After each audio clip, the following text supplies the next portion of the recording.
नमस्कार फ्रेंड्स, दीपास कुकिंगमध्ये आपलं खूप खूप स्वागत. आज आपण बनवूया चणा डाळीची स्वादिष्ट चटणी.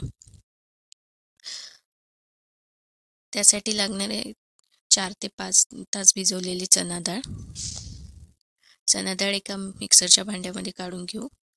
त्यात टाकूया 4 ते 5 लसूण पाकळ्या, अर्धा चमचा थोडं कमी जिरं, अर्धा चमचा मीठ, थोडीशी कोथिंबीर आणि 3 चमचे दही.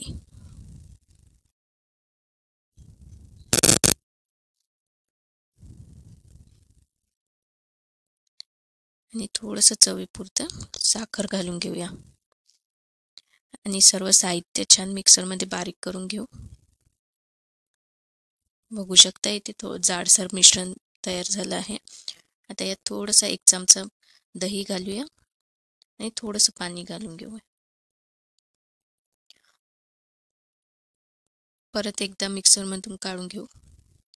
बघू शकता इथे छान जाडसर चटणी तयार झाली आहे. थोडंसं टेक्स्चर असं जाडसरच हवं, एकदम पेस्ट नाही करायचं.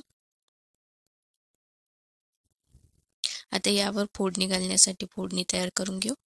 इथे मी 3 चमचे तेल घेतले आहे, अर्धा चमचा मोहरी, 1 चमचा बारीक चिरलेली हिरवी मिरची आणि कढीपत्ता. आता फोडणी गॅस बंद करून घेऊ आणि वरून थोडीशी चिमूटभर हळद घालू आणि फोडणी छान चटणीवर घालून घेऊया. बघू शकता इथे चणा डाळीची छान चटणी तयार झाली आहे. एक वेळ नक्की ट्राय करा. Thank you.